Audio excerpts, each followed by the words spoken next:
Hello? So, can you guys hear me? Yeah. Yeah, I can hear you. Yeah. To answer your question, Carl, I don't have an answer. I think that's my fuck up.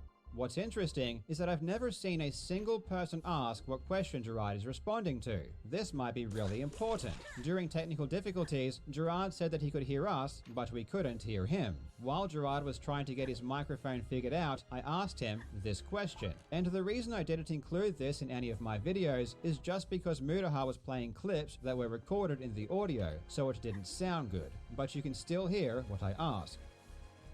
I did want to ask one thing, but it's kind of a bad question to ask if Gerard can't respond immediately,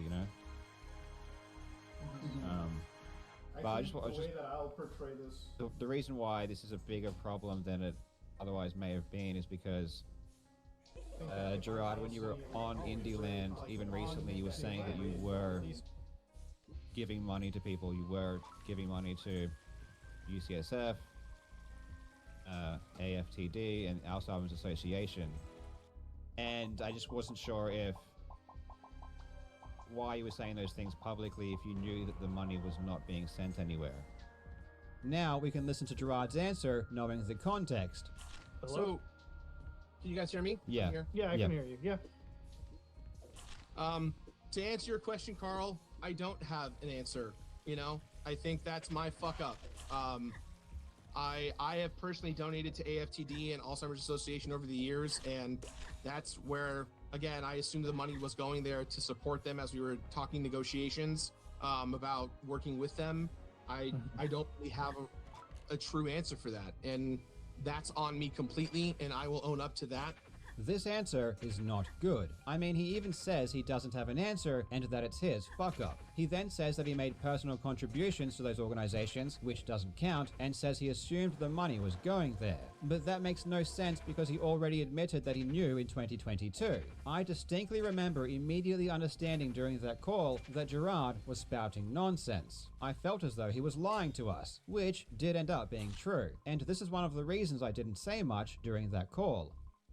Working with or even partnering with an organization doesn't necessarily imply funding. Susan G. Komen is a public charity for breast cancer awareness, but their actual contributions to breast cancer research are somewhat limited. And that's okay. That's not only legal, but arguably, depending on one's perspectives, also ethical. It could be the case that Open Hand is working with USF or the Alzheimer's Association in ways that aren't necessarily reflected on the tax returns. Why are you speculating when this question has already been asked and answered? Mooney tries to argue that maybe when Gerard says worked with, he means it in a way that doesn't involve money. But Gerard uses the words worked with in a very specific way. For example, take a look at this clip. Donate money via Tiltify. All the money goes to the Open Hand Foundation, an organization that we started in honor of my mom, and all that money goes to dementia research. We don't touch any of it. We just work with the people who do need the money, and we help them do their thing. There is only one way to reasonably interpret this. Gerard would then go to use the same terminology when listing the organizations he works with. We are raising money for dementia research in honor of my late mom, trying to help folks who've been impacted by dementia, working with organizations like USF, FTD Association of America, Alzheimer's Association of America, and so many more. But even ignoring the fact that Gerard clearly means he's funding these entities, the Open Hand Foundation doesn't work with the UCSF in any other capacity, which is why they quietly scrubbed any mention of the UCSF from their website after their lies were exposed. For years, the UCSF was listed as a beneficiary on the Open Hand website, but a few weeks ago, this entire page was deleted. That doesn't seem like something a charity would do if they were in fact working with them. It kind of seems like they are deleting evidence because they were caught in a lie. And for the record, one of the first things I did was reach out to the UCSF asking if they had received any money. This was back in October, weeks before I even spoke with Gerard, but they never responded to me. I bring this up because I've seen people claim I didn't even bother to let the UCSF know or ask them for confirmation. They assume this because it's not in my videos. But again, the videos do not cover everything. The Open Hand Foundation also doesn't work with the Alzheimer's Association in any capacity. In 2021, the Alzheimer's Association posted on their website a story that Gerard wrote about his mother. After it came to light the Open Hand Foundation was using their name and not actually donating money, they immediately deleted this article, which you can now only find on the Wayback Machine. This doesn't seem like the actions of an organization that the Open Hand Foundation was working with. This seems like the actions of an organization that realized Open Hand was lying about its association with it and wanted to distance itself. These events weren't in my videos, which of course means you had no idea of their existence. And you don't even have to take my word for it. Gerard admitted that's what he was doing. During several recent IndieLand events, press interviews, and podcasts, I went on record saying where the money was going to and that the Open Hand Foundation had worked with various organizations. But here is what's amazing about these people. Even though it's clear as day that Gerard meant he was giving these organizations money, even though Gerard himself said he didn't have an answer for doing this and that it was his fuck-up, even though Open Hand has scrubbed all mentions of the UCSF from their website, even though the Alzheimer's Association deleted any mention of the Open Hand Foundation from their website, even though Gerard has had months to say how Open Hand was working with these organizations if they actually were, and he hasn't, people will still claim that maybe Gerard meant he wasn't giving them money, but was working with them in some other way. That's how deluded these people are. And the times where Gerard has stated that funding has occurred might be obvious miscommunications or simple misstatements, human error that no reasonable person would take seriously. Of course, Open Hand isn't a primary funder of the University of San Francisco. Any reasonable person would see that this was a misstatement made by a very clearly nervous individual trying to do public speaking. Oh, this is beautiful. You really have no idea who Gerard is, do you? Mooney paints Gerard to be a bumbling buffoon who is camera shy and struggles to do public speaking. Because Gerard is so nervous, he accidentally lies about what his charity is doing. The reality is that Gerard Khalil is a professional actor with a double bachelor in film and theatre. He has produced hundreds of YouTube videos and live streams where he is performing public speaking. He was one of the main hosts of the G4 reboot. He has done many live speaking engagements. His entire career is built upon talking in front of a camera. Mooney's interpretation of the situation is so out of touch, it's a genuine achievement.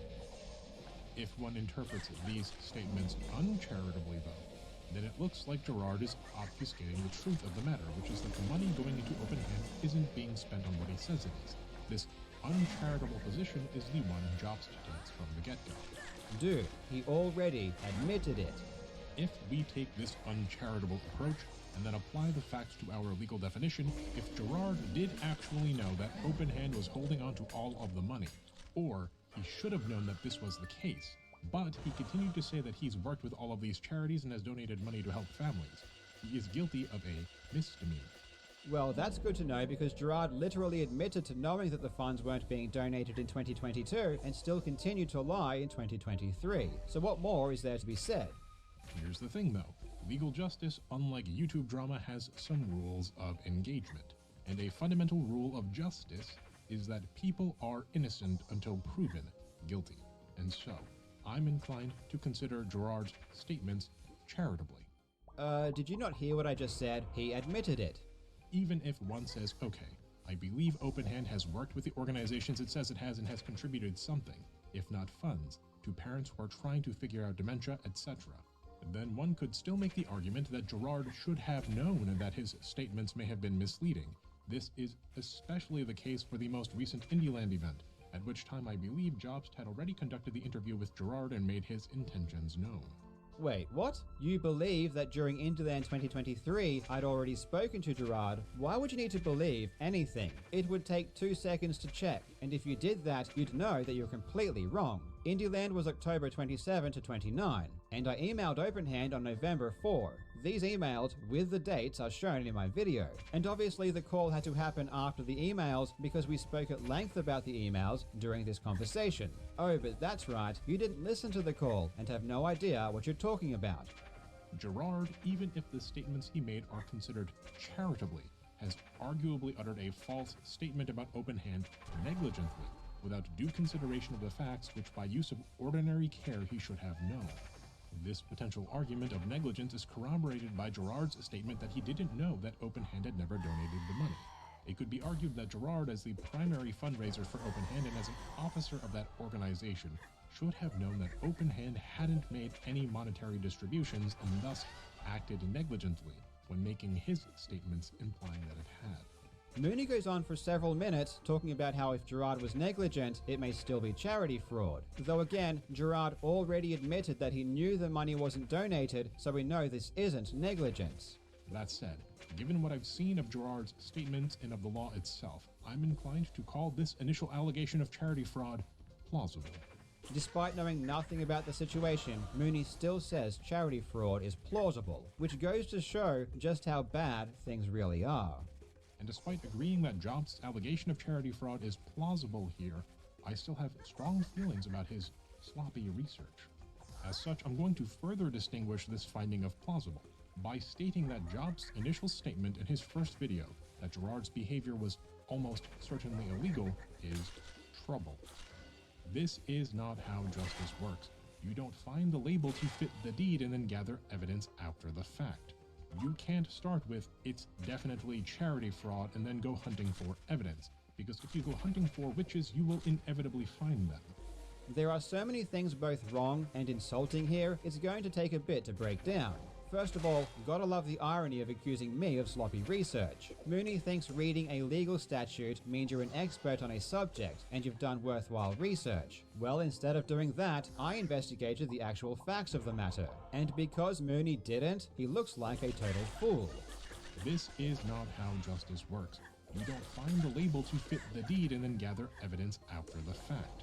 You can't start with, it's definitely charity fraud, and then go hunting for evidence. Mooney is lying about what happened. Or would it be better if I said he was being negligent? Mooney has absolutely no idea about the timeline of events. He doesn't even know when I spoke with Gerard. So why is he claiming to know when I came to my conclusion, and why? Is he under the impression that I woke up one day and randomly decided that the Open Hand Foundation committed charity fraud, and then I started trying to find evidence for that? That's not how it works. I conducted an investigation and came to the conclusion that charity fraud had taken place. By the time I made my first video, Gerard had already confessed to being a liar. I already had all of the facts necessary to know that fraud had taken place. And no, they were not all put into that first video. And the reason all the facts weren't put into the first video is because, again, the point of a YouTube video is not to convict someone of a crime. This isn't a courtroom where you might have 2 weeks to outline all of the evidence. My goal was to make a short and concise video to announce my conclusion and give a few examples as to what I'm talking about. The initial evidence presented in Jobs' first video is not nearly enough for him to draw a conclusion of illegal behavior with certainty, and it does come across a bit like a witch hunt and not a proper investigation. See, he did it again. He mischaracterized what I said and claimed I said I was certain, which is a lie. And again, he incorrectly asserts that a YouTube video is supposed to be a complete compendium of evidence, or that I based my conclusion solely on the contents of that video. These are wild assumptions that come out of nowhere, and Mooney does this a lot, so this might be a blind spot for him and he's not aware that he does this. But let's rewind a bit, because this isn't the first time Mooney accused me of starting with a conclusion and working from there. A few minutes ago, he said this. This uncharitable position is the one Jobs takes from the get-go. This uncharitable position is one that Jobs takes from the get-go. Mooney does not substantiate this claim in any way, or provide any rationale for this conclusion. He paints an extremely negative picture about me and my intentions, but there is no reason to come to this conclusion, or at least Mooney doesn't present any reasons. He just says this as though it's fact, even though it couldn't be further from the truth. This is where the clear bias becomes apparent. Gerard's motivations are always taken charitably by Mooney, but for me, I'm never afforded such luxury. If I think Gerard is lying, it's not because there might be a good reason, it's just because I had that position from the very beginning. Not once does Mooney ever ask why I don't believe Gerard. Not once does Mooney even entertain the possibility there might be a good reason I think the way that I do. Ultimately, Mooney takes Gerard's words charitably because Mooney is ignorant. It's the exact same reason he gets everything else wrong. How do I put this? Gerard is a liar. He has absolutely no regard for the truth, and he does not care if what he is saying is correct. He will just say whatever he thinks sounds good in any moment. He's kind of like a watered-down Tommy Tallarico. And to like Tommy Tallarico, you can't appreciate just how much Gerard lies until you really pay attention to what he says. Gerard lies about everything, but let's focus on one example. Let's look at Gerard's mother's battle with dementia. I'm using this example because it's probably the thing he's talked about the most. And it's also very important because it's what the Open Hand Foundation is dedicated to. She is the very reason for its existence. Gerard's mother was diagnosed with dementia in 2003. And this is an important date because it's when the Open Hand Foundation claims to have started fundraising for dementia research. This diagnosis date is confirmed on the Open Hand website. On the AFTD website within the press release for the recent $600,000 donation, this year is again confirmed. Gerard was born on the 3rd of January 1988. Because his birthday is so early in January, this makes it easy to know how old he is in any given year. In 2003, Gerard was 15, and Gerard has also confirmed he was 15 when she was diagnosed. When I was 15, when she was officially diagnosed, it took 5 years to get her diagnosed.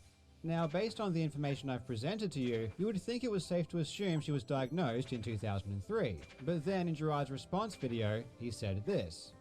She was officially diagnosed with FTD 4 years later when I was 14. Given that his response video was carefully scripted, you'd assume this statement was correct, which would put her diagnosis year as 2002. In a Story Collider speech, Gerard again confirms he was 14 years old when she was diagnosed. He even gave the exact day it happened. And it took almost 2.5 years from there. I was 14 years old. It was my first day of high school. And we're all getting together. I get called out of class. We go to the doctor's office over in Gardena. And the doctor says, your mom has been diagnosed with frontotemporal dementia. This story is really specific. He gives his age, the day it happened, and where it happened. Gerard also reconfirms this story in his now deleted 2021 Alzheimer's Association blog post, and he has confirmed this age during his Indieland streams. Since she got diagnosed when I was 14 roughly. Okay, so now we are not sure if it was 2003 or 2002. This is a tough one because you would assume the Open Hand Foundation would list the year correctly, given that it's so important. But on the other hand, Gerard's story had so many details, it's hard to imagine he was lying. In any case, it's somewhere around there, right? Well, maybe, because then you've also got this. A cause very close, near, and dear to my heart. When I was 10 years old, my mom got diagnosed with dementia. For those of you guys who don't know, when I was about 10 years old, I found out that my mom had dementia, a very specific rare kind called frontotemporal dementia. When I was 10 years old, I found out that my mom had dementia. To give you guys an idea, a little background on me, when I was 10, my mom got diagnosed with frontotemporal dementia, which is essentially... When Gerard was 10 years old, the year was 1998. And before Mooney jumps in and says he was saying all this because he was just camera shy, he has also tweeted that he was 10 years old when she was diagnosed on multiple occasions. So now she was either diagnosed in 2003, 2002, or 1998. Let's try and look at this another way. We know that she died in 2013, so if Gerard tells us how long she lived after diagnosis, we can trace things back to get the correct year. From diagnosis, the doctor said that she had about 18 months to 5 years to live. But because my family and I fought so hard, my mom lived 15 years after diagnosis. This is a scripted video, so it seems a bit more legit. 15 years before 2013 is 1998. But what about this?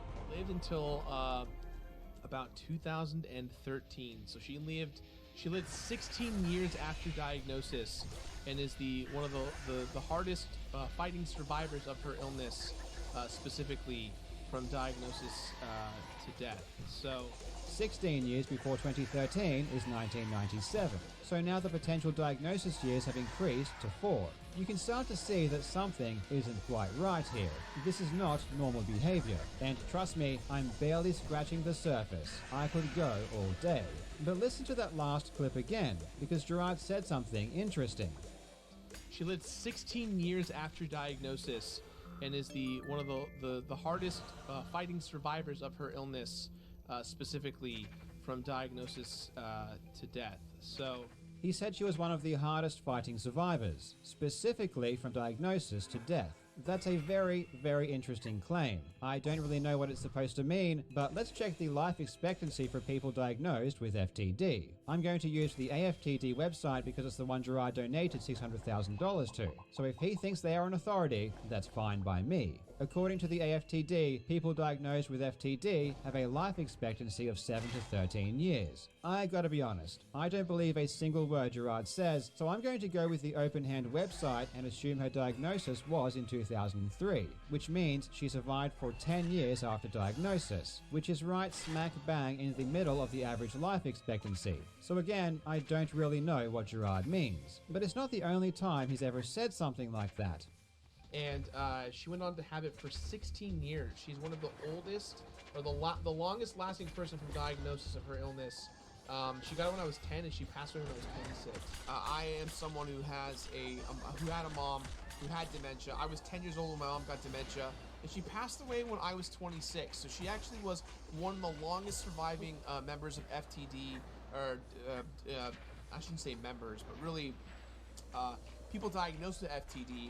Now he says she's one of the longest lasting from diagnosis of her illness. This claim is starting to get pretty crazy. But how long can people actually live with FTD? Again, according to the AFTD, the length of progression varies from 2 to over 20 years. So people can live over 20 years with FTD. This tracks with other sources which say the same thing. This makes me really curious what Gerard meant. But check this out. In 2017, he said this. My mom was a strong as hell woman. She went down fighting every single step of the way. And more importantly, she is the longest lasting survivor to date with someone who's been diagnosed with frontotemporal dementia. They gave her 6 months. She said, screw you, I'm gonna live 15 years. She pushed the boundaries of what science knew and what people knew about this illness.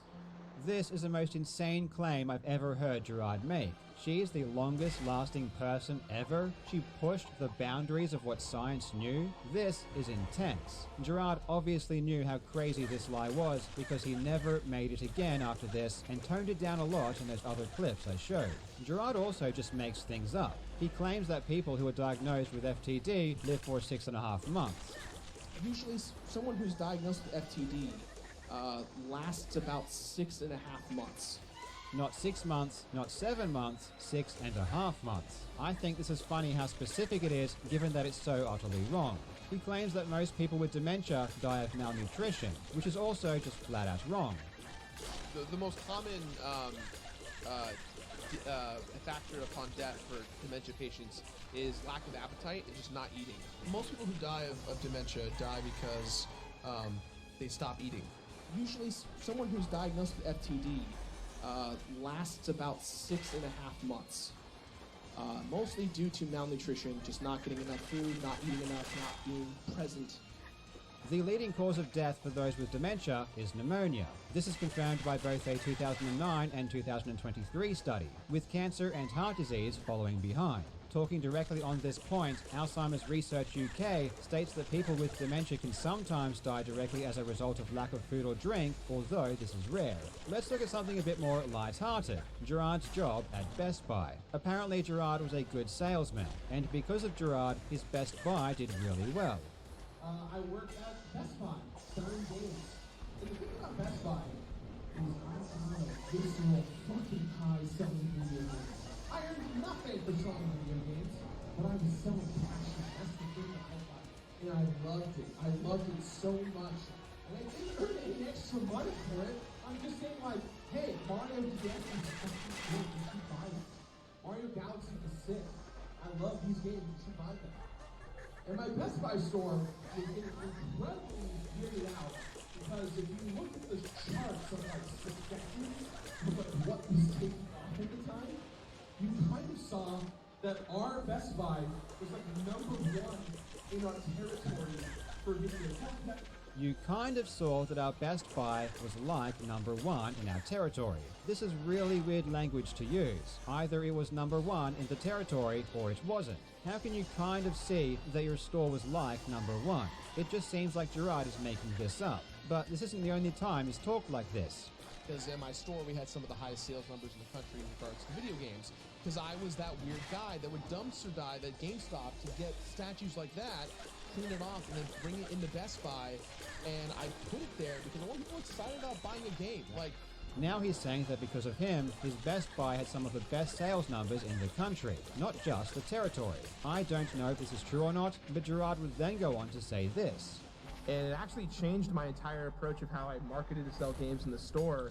And because of G4, we became the biggest Best Buy in the country to sell video games, because I was basically copying Adam Sessler and Morgan Webb in how they talked about games, and I just took it so personally. So now, Gerard single-handedly made his Best Buy the biggest in the country. There are over 1,000 Best Buys in the US, and Gerard's was the biggest because of him. But then I wonder why there are articles like this Screen Rant one, where Gerard claims he worked at Best Buy for 5.5 years and felt aimless because he was passed up on a promotion. They really didn't want to promote the guy that made their store the biggest in the country? But then Gerard says the complete opposite and says that he had multiple opportunities to go to corporate because he was so good at his job. I had a couple of opportunities to go to Best Buy at a corporate level and to help restructure things, because in my store we had some of the highest sales numbers in the country in regards to video games. Even his reason for quitting Best Buy changes. In a 2020 Las Vegas Review-Journal interview, Gerard said that after JonTron introduced him to Egoraptor and Dex Bonus, it inspired him to pursue gaming videos, and so he quit the next day. However, in a 2016 video Gerard uploaded to his second channel, he tells a very specific story about pitching an idea to his manager and getting shut down. Now again, I was just a kid. I was just a young college kid with stupid ambitions and dreams, but I thought, you know what, if I am going to be here, I'm going to make the best of it. And so I pitched my idea to my Best Buy manager, and he was like, wow, this is really cool. And that was it.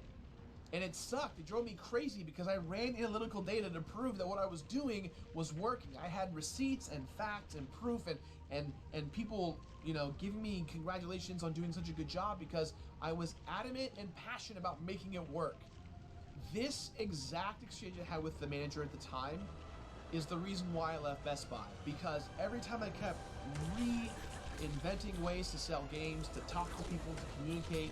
But then, in a 2022 interview with Chris Denker, he tells this extremely bizarre story about getting into a fight with his manager and buying equipment